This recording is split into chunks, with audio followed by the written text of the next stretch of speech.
कार्तिक बिहुनि नोंथांमोन बयनिसिमबो गाहाम हामलायनाय थाबाय। दिनैथ' कार्तिक बिहु, दिनै हलिडे सान। बे हलिडे सानाव आरोबाव मोनसे प्रग्राम दंलाय गामियाव मोनसे प्रग्राम दं, श्राद्धनि प्रग्राम दं। बे श्राद्धनि प्रग्रामाव थांनो ओंखारबाय जों। दा अब्ला दिनैनि ब्लगा बेखिनिनिफ्राय जागायबाय। अब्ला नों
soai bodo oंखाम राननायालाय गायनांगौ ओंखाम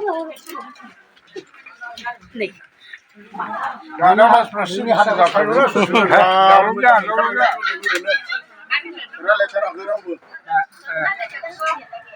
खेबाखैलै नाहरलाय खेबदों नामा बहाथो साफा खालामदों। दिनैनि कार्तिक बिहुनि महरा बेबायदिनो नै एकदम बैसोरनो कार्तिक बिहुनि महर जेरैबो सावजोबनाय। दानिया दिनै सानसेनि प्रग्रामा दिनै मोनाफैबाय आरो बिनिफ्राय नै दिनै मोनानि ना जानोसै, ना सायबाय,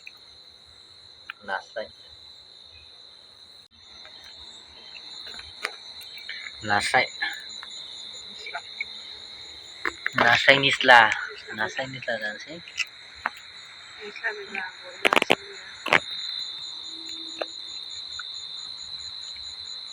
अब्ला दिनैनि ब्लगा बेखिनिमोन। नोंथांमोन बयनिसिमबो भिडिअखौ नायनायनि थाखाय साबायखर बावनाय थाबाय। अब्ला दिनैनि कार्तिक